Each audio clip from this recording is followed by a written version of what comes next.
Hey, what's going on, everybody? Today is December 2nd, 2024. You're listening and watching the Daily AI Show live. And today we have an interesting topic that comes off of a recent research paper. And it's all around this idea of AI mimicry. Now, this kind of is a good jumping off point from a conversation we just had last week before the weekend. And this idea, if like, machines are able to mirror us, but not just mirror us, not just, oh, write a story in the style of my writing, or, help me with my personal brand. Like, these are the things we think of right now with what AI can do. But there's this interesting research paper, we'll dive into it, where after some interviewing and things like that, it was actually able to mimic humans on a deeper level, these individuals on a deeper level, after they had been interviewed for about 2 hours. And so the question really arises, like, if AI can eventually, and we're starting to see this, get to such a level that it's able to accurately predict or respond the way a human might, what does that mean for us as humans? Again, coming off of last week's conversation. And what does that mean in terms of creativity and personality and all these other things that we sort of uniquely identify and put on humans and sort of hang that hook on and say, well, if AI can mimic it to such a degree that perhaps even your, let's say, maybe not my wife, but like my extended family would not be able to tell the difference, they would say, that does sound exactly like what Brian would say, even on topics that I have not previously talked about. What does that mean? What do we do with that? So it's a really interesting study. It's not one of these studies that was just done with 50 people, and they're like, look what we found. I mean, this actually was a decent sized study. We'll get into all of that. But let me tell you who we have here today. We have Beth, Jimmy, Andy, and I'm Brian. And yeah, let's dive into this. This is a great Monday topic. We love these sort of thinker Monday topics. We typically will put them on Mondays. It's a great way to come back from not the holiday, but the weekend typically, and just sort of wrap our heads around some really interesting concepts. Not the typical, how do I write a new, sales playbook, but, that's important too. But also, like, hold on, let's step back. Let's think broadly. Let's think deeply about these issues coming up with AI and all the good and bad that comes with it. So, I don't know, Jimmy, I kind of want to jump in with you if you're cool with it. What was your take as you sort of, read this research paper, or maybe use Google LM like I did to get some feedback on it? But what was your initial take on this? Well, first of all, I use Perplexity to break it down for me. There you go. Just so we can do the bullet points there. But but I agree with you. It is a super interesting concept to explore. Now, do you want the good thoughts or the bad thoughts first? I mean, it's Monday, so let's start. We just came off of a holiday here in the States. Let's start with the good thoughts, and we'll work our way into the bad thoughts. So the good thoughts, the happy feelings. This is an excellent step forward into helping people understand themselves. All right.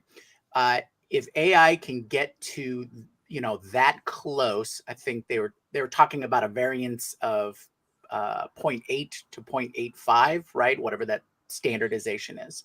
So that's really close. So this helps us do some self-examination, some introspection. This goes to the along the lines of how AI could be provide support emotionally, mentally, those kinds of things, perhaps as a first stage in, it's like, I'm just really angry right now. I need someone to vent to who's not going to judge me.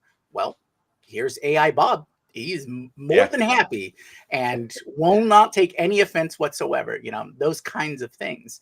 So just on that surface level, that's a fantastic step forward in having that interaction. Also, people are way more accepting of or the adoption level of AI as a whole is if the AI can speak to them in terms that they understand, their viewpoint, or at least on the same page as them. So this is another great example of how AI can meet us halfway, or meet us where we're at in terms of now they can help us, whether it's as a tool or as an assistant or anything like that. So those were my initial takeaways when I read this. I was like, oh, okay. All right, so this is gonna help do the interaction layer AI or the orchestrator AI, because this AI who's equipped with these capabilities will understand what I mean when I say do that thing, right? Because it knows me. So Right. I don't have to overly explain it, or I don't have to learn an entire terminology or stack of, taxonomy to be able to speak to it so that it gets the exact, Yeah. result that I want. So that's awesome. I want more of that. I want to be able to. I want to get to a point where I can think it and it'll happen.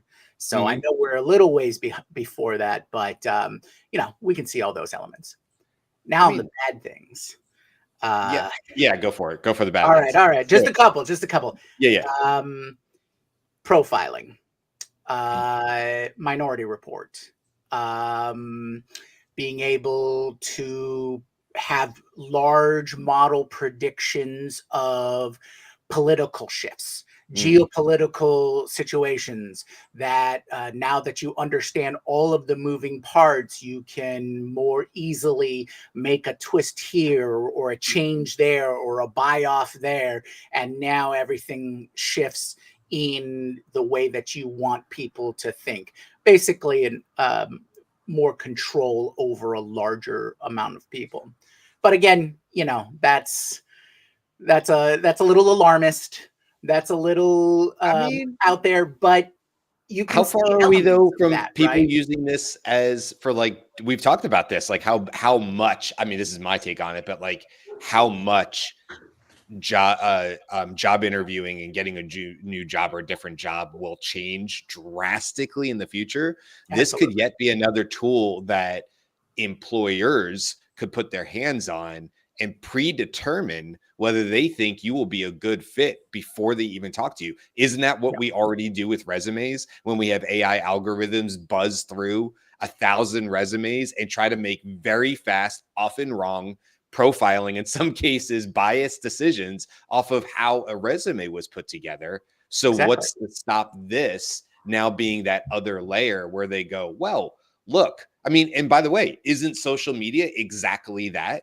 I was hired, I talk about this all the time, I was hired at Scaled without ever giving my resume, because the person who hired me said, we can see everything we know and care to know about you as a person from the way you post on LinkedIn. End of story, period. You're hired. I never turned in a resume. First time in my life, I never passed over a resume. They said, what would a resume prove to us that we can't already see on your social media?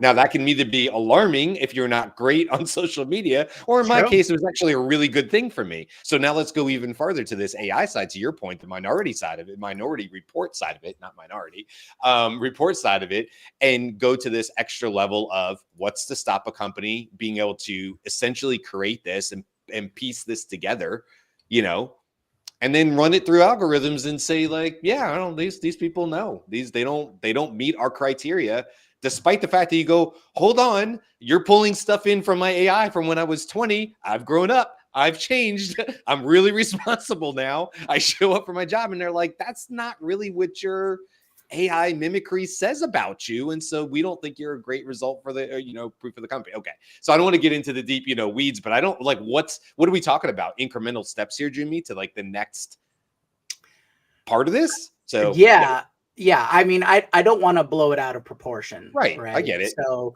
and just taking one little thing, and then, humans are great at taking one little thing that they put into a pattern, and then it explodes out to other things. I think I think if we just take this on the surface level, my hope is that what this allows us to do is better understand ourselves. If it's just Mm, implemented in such a way where, if it goes down like, let's say, the HIPAA line, right? This is my personal introspective tool. All the information between me and it is mine. It doesn't get shared with anybody else.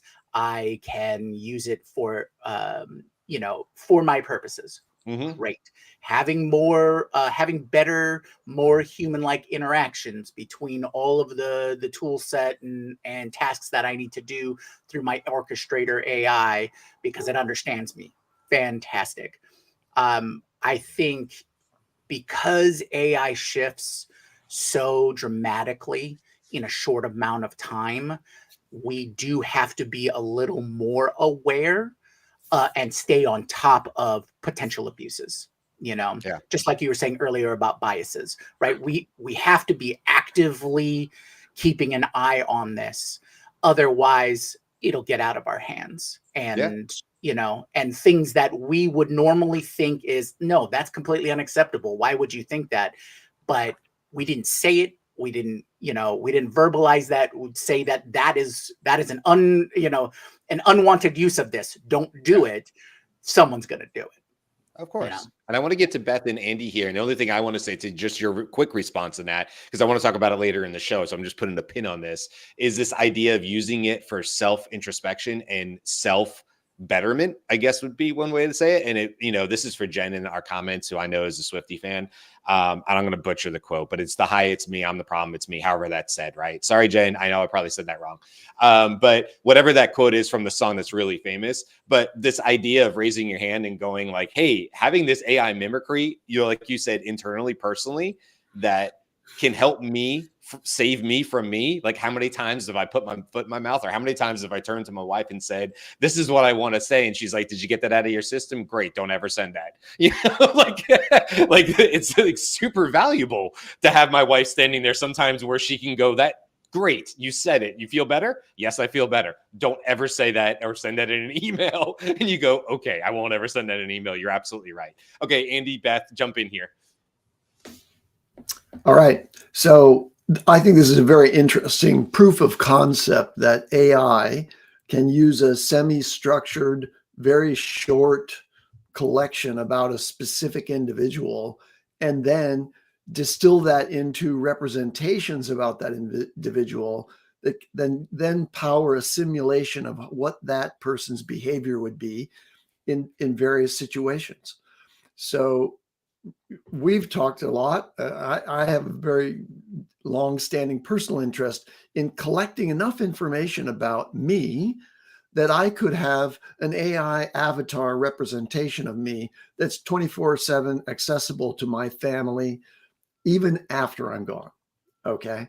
And what this proof of concept shows is that with a very limited investment, 2 hours of a structured interview that was replicated across 1,000 different humans was enough. That 2 hours of questions was enough to have the avatar representation of that person that was generated by the AI answer faithfully questions that were then tested against what that person actually answered on a new set of questions.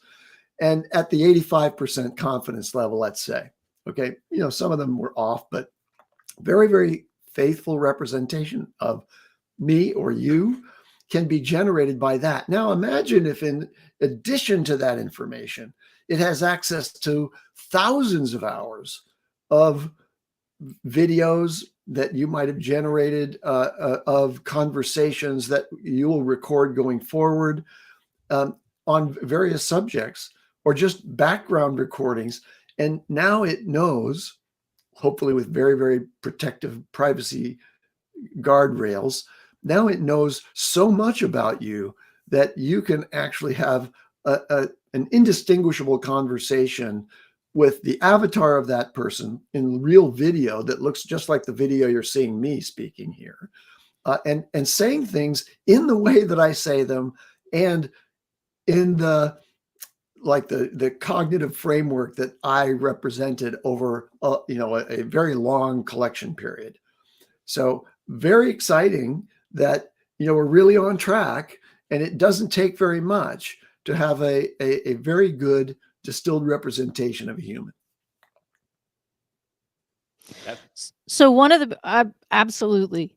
My first thought is we're talking a little bit as if this doesn't already happen, and we know it does already happen, right? That's how the data gets collected, how ads get served to you on Facebook and Instagram and all your social media.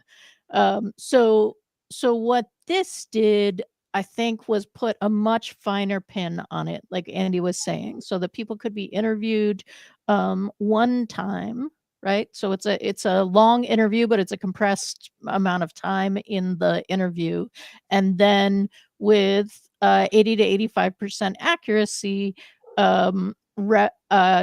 respond as you would respond on this other survey.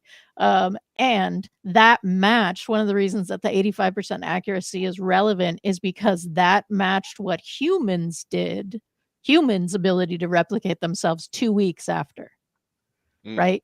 So humans also not more than 85% about how they feel about something in how they answered that survey.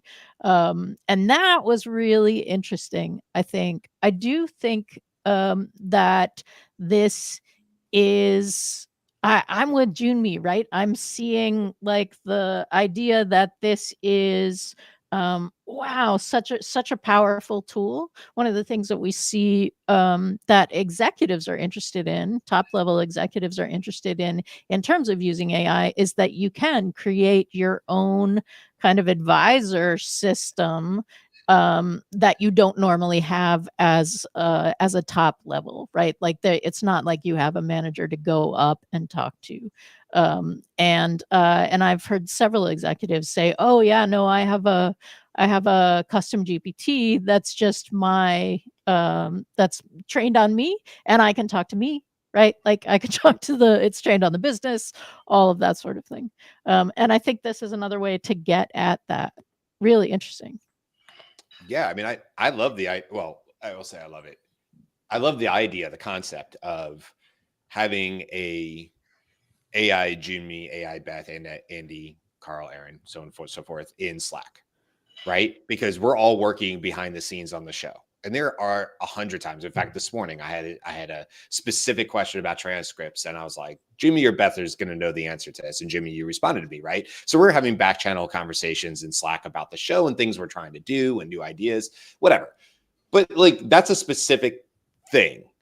AI may not be a great solution for that, but there's probably just as many where I'm like working through an idea, and it wouldn't be awful for me to have like an AI Andy or an AI Jumi or so on and so forth to bounce questions off of, even if it gives me the simulated feeling of having a huddle with you guys to think through a problem, even if that just means that I take it from there to an actual live conversation with you guys and go, this is how far I got. Am I off base? Am I wrong on this?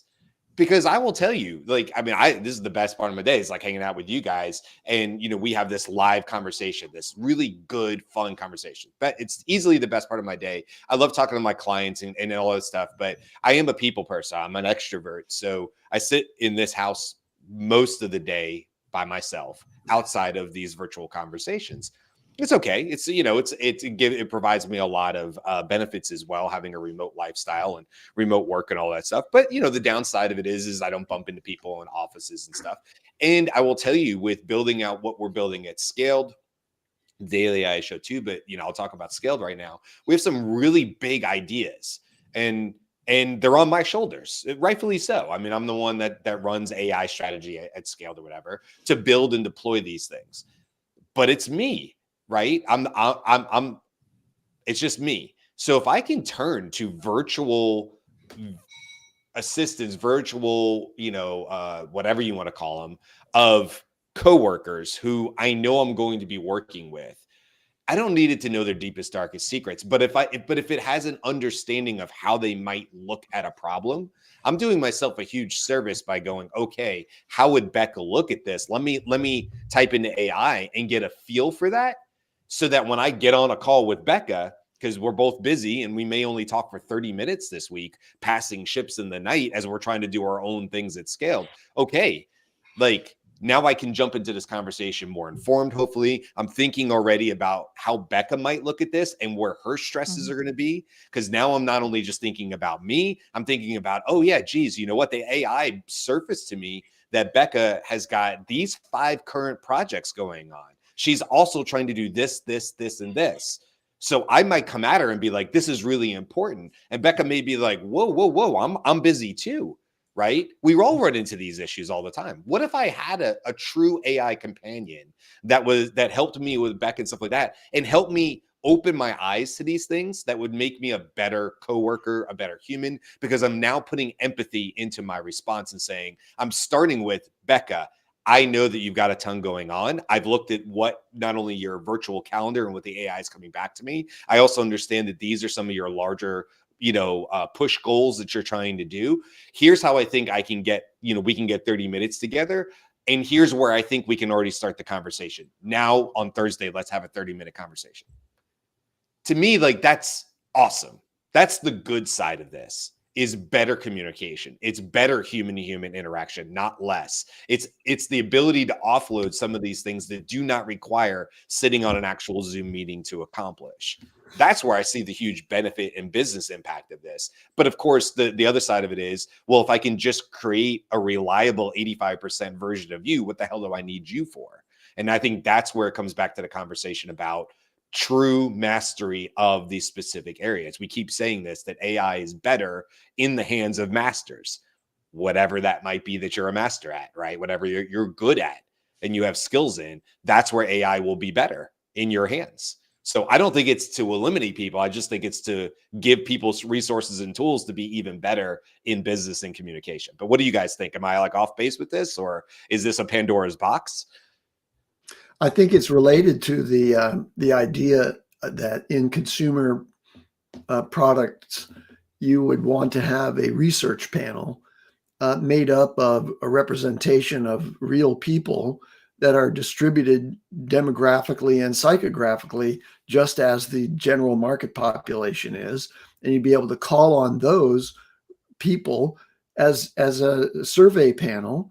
And right now, if you're a consumer packaged goods manufacturer and your marketing team is trying to figure out how to change the messaging, positioning, etc., you pay a lot of money to have the privilege of sending out a survey, just a check the boxes kind of survey, which is not really that effective as compared to being able to have a digested focus group of thousands of people simulated by AI and come back with an answer to the question that you're posing about your packaging design or your new marketing message for this new product line, or any of those things can be now simulated with really, conversational avatars. So you could actually, after you get the aggregate results, you could say, okay, give me a panel of just 6 people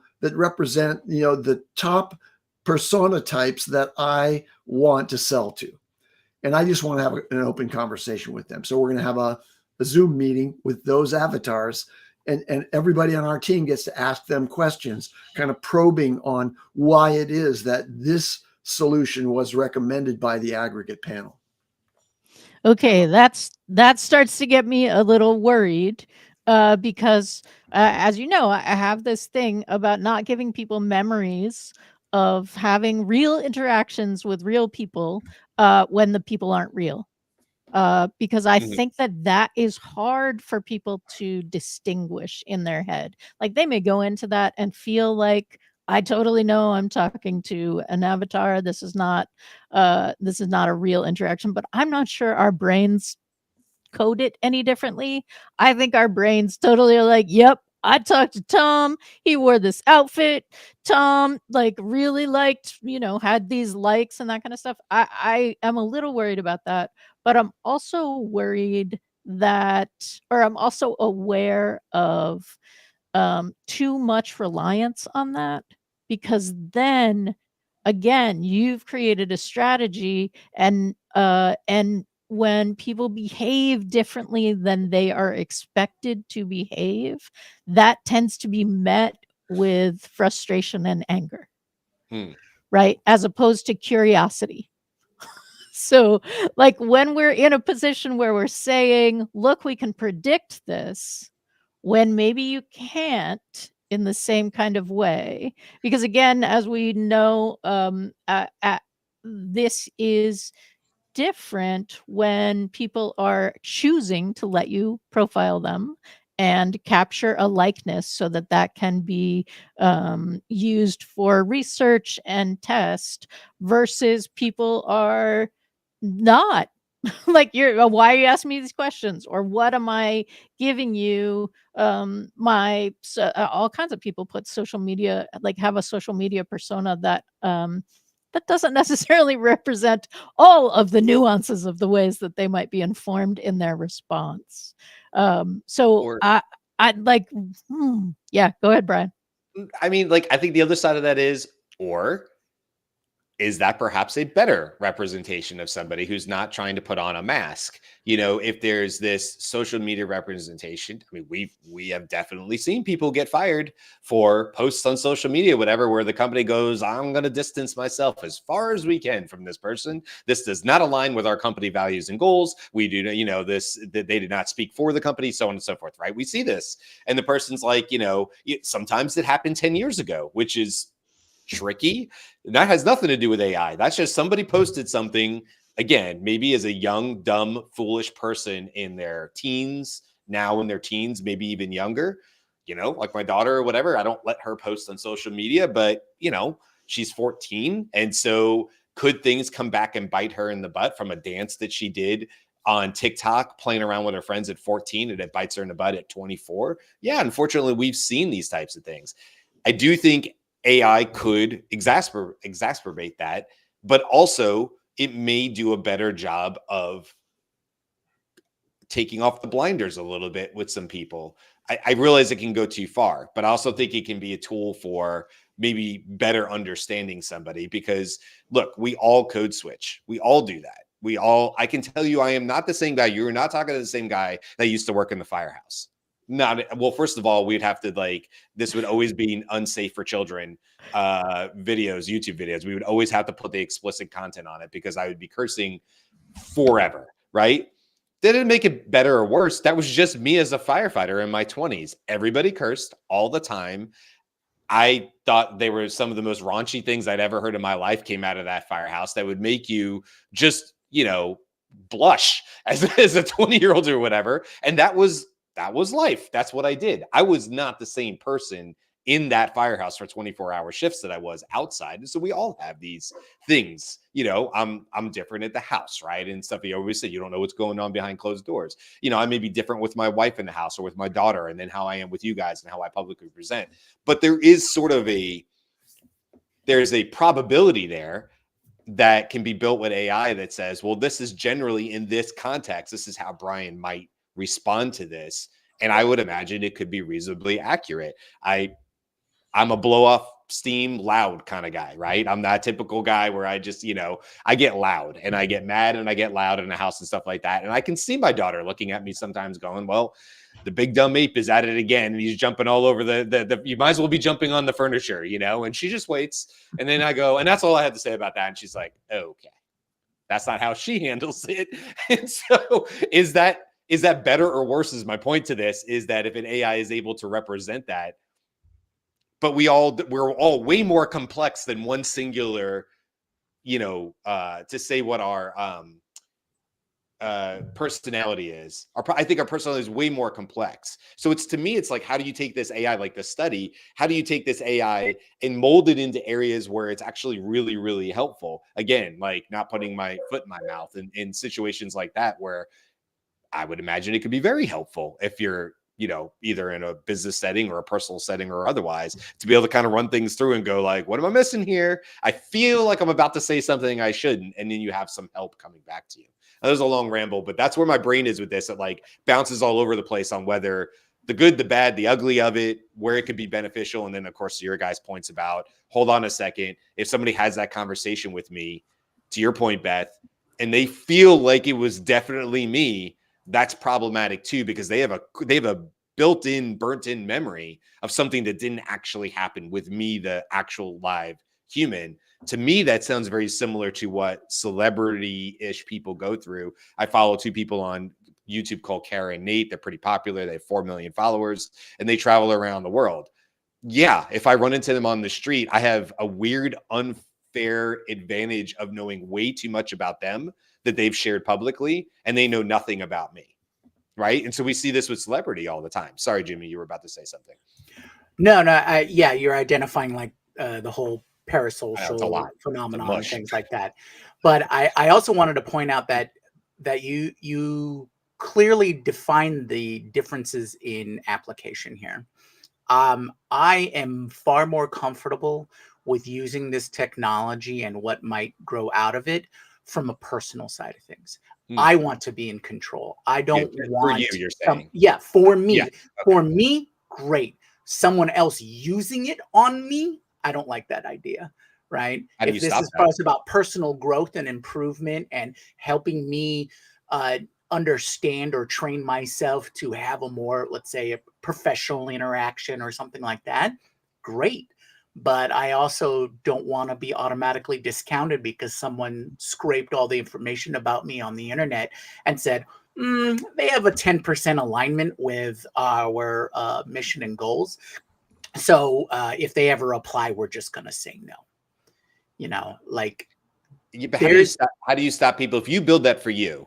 And you keep it under lock and key? I don't know how you do that, right? But like, you built this AI version for you. How do you keep that safe? How do you keep that? Because once it's out, it's out. The same way we do it right now is employment protections.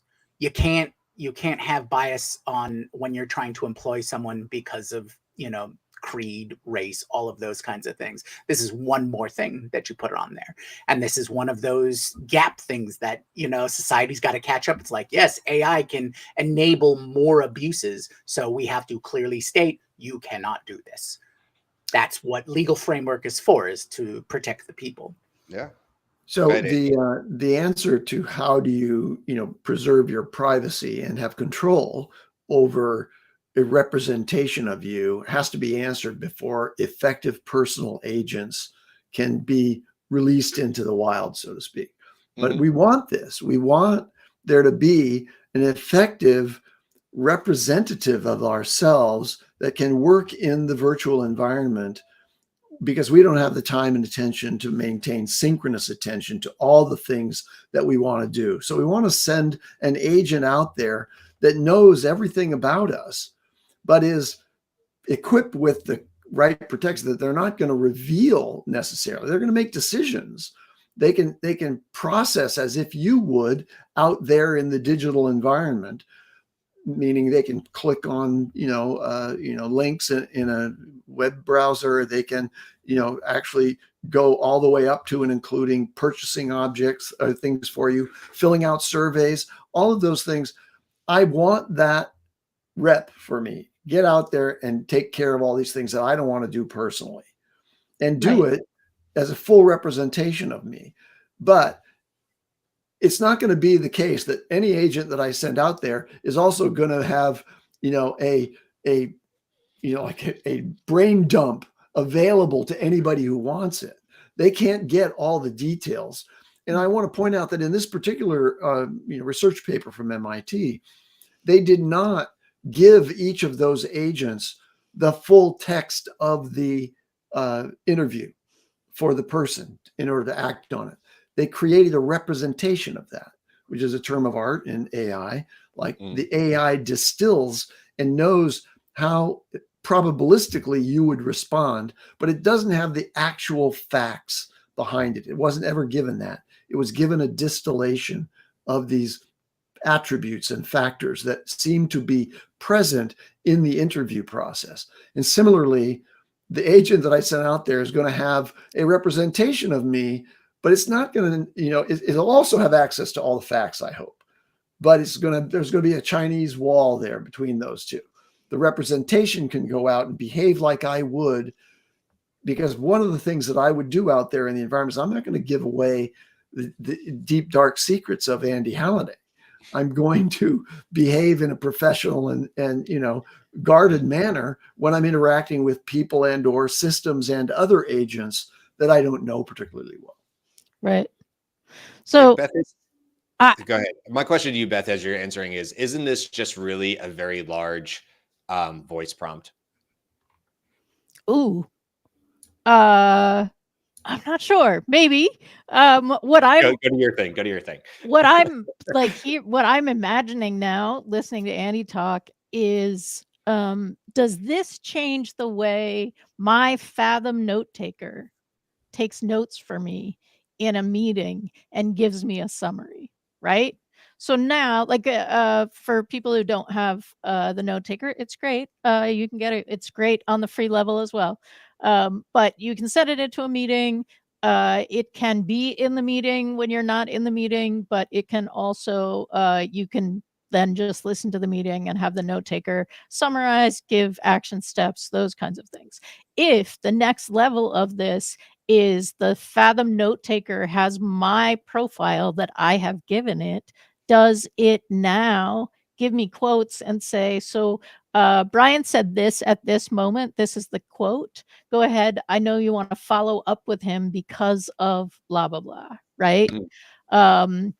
Or does it, right, I'm even greater for me, this is the, I've written the follow-up for you, right? Like, this happened in the meeting, here's the follow-up, this is why this is why you're getting this from the note taker. Like, that would be really interesting, because now, Andy, you're right, you're talking about personal agents who are basically working for you in terms of what you're interested in and the kinds of things that you would normally flag for yourself and pay attention to if this were 1980 and we had a lot more time to engage and a lot fewer distractions, right? Because now I'm really able to do more. It is representing me, right? It is expanding what I can do. Yeah, I mean, I think we've definitely highlighted a lot of the both sides, right? The potential upsides of this. Jimmy, your point of it of like, you're saying, I just want this to be internal tool. Andy, you're saying, no, I actually want mine to be out there in the wild doing things on my behalf. For a lot of the ways that AI, takes over repetitive boarding tasks that maybe we don't want to do. Right now I'm like going through every year we send out Christmas cards and we have a whole thing that we do and stuff like that. And like, yeah, every year there's like, you got to check addresses and stuff. I'd be totally fine with AI, Brian, going out there and validating, addresses to take that off my plate and, whatever, and those kind of silly type things or whatever. But then you're saying there's got to be, you said a Chinese wall, there's got to be some sort of clear delineation. I still think the big question here is like, okay, but how do you actually protect it? Because if this is essentially, for lack of a better term, it's a giant document, it's a knowledge doc, as we would call it, it's scaled on you. And from that, it can, maybe it doesn't have the personal information just like this, but it can infer, voice, style, tone, decision-making, the Briggs-Meyer, like what my initials are and stuff like that, and how I might approach something. I'm an extrovert, right? I'm more likely to be loud and think out loud than I am to be quiet and reserved for 30 minutes and go, okay, I've listened to everything and let me talk, let me give you my 10 cents on this or whatever, my 2 cents on this. I'm much more likely to think out loud with other people to come to that conclusion. That's a lot of what I do on this show, is like think through it with you guys openly, because that helps me actually come up with better solutions together, So like, okay, but like, how ultimately do I stop somebody, a malicious actor or otherwise, getting control of that document? Because much like the weights on a language model, one of the things we saw way back was, well, China doesn't necessarily have to be ahead right now.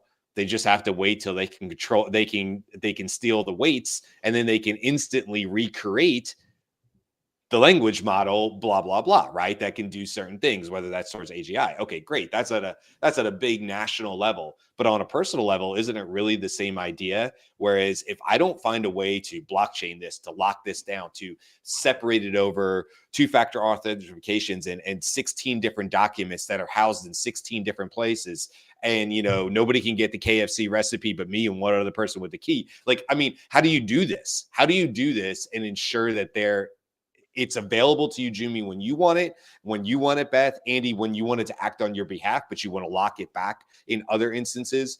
That's the part that confounds me. And I go, I don't know how we pull this off. And Andy, I think you said it's something we have to figure out. And Jimmy, you said through law. Andy, you said we're going to have to figure this out before agents are deployed. And my question is, how? How do you lock this down? Because once it's out, it's out. That's the question that cybersecurity professionals in the AI space are experiencing right now. What I gather is there is development in AI-based security to countermand or protect against AI-based bad actors and things like that. I was just watching a TikTok with from Nate Jones, and he was mentioning that AWS, their daily security threats went from 100 million a day to 750 million a day. And that's because of AI empowered bad actors.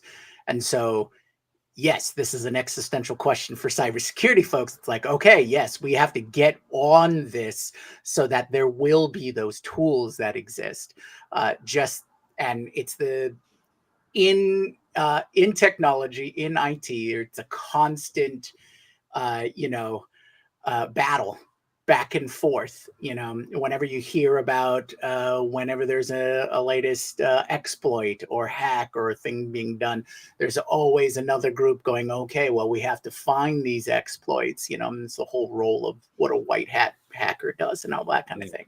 So it's going to be the same kind of thing. But again, if AI means anything, AI means fast. You got to do it faster. You got to come up with new tools faster. You got to come up with new countermeasures faster, and just along those lines, And then when I mention law, law really helps people do things legally. Bad actors are going to be bad actors. They don't care what the law is. They're just going to do whatever they want anyways. But this is where that field or that part of AI development needs to match with that. And it's all about these gaps that we're recognizing, right? Oh, AI is 10 steps faster. Okay, well, now that we know about it, we got to try and catch up. Society and technology always has a gap. Oh, now we got to catch up on that side. We got to catch up on our legal frameworks. We got to catch up on, data rights. I'm a big data rights person. We'd solve a lot of problems if we just had an inherent data right for everyone. But I won't go on to that soapbox, not today anyways.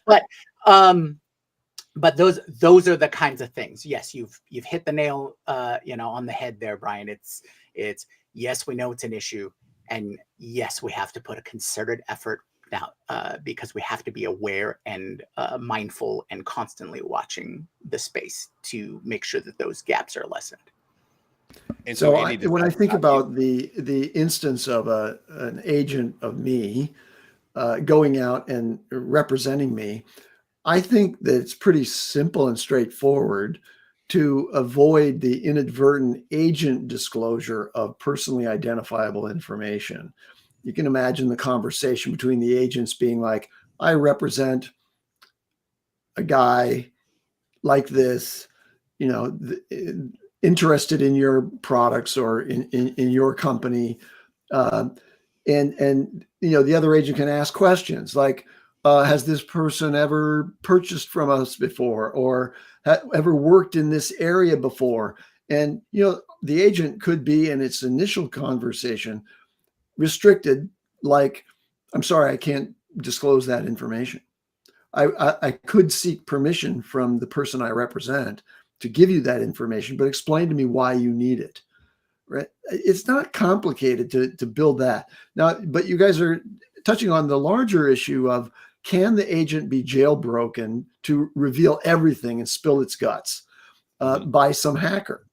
And that is, we know that LLMs themselves can be jailbroken in such a way, but through bizarre, exploits. We don't even know why it would work, but make it repeat the same word over and over and over again, and then it suddenly goes, "Oh, I'm going to give you my entire data." I mean, bizarre behaviors. But I'm not terribly worried, because I've been pretty transparent and open disclosure about my personal information, including setting up a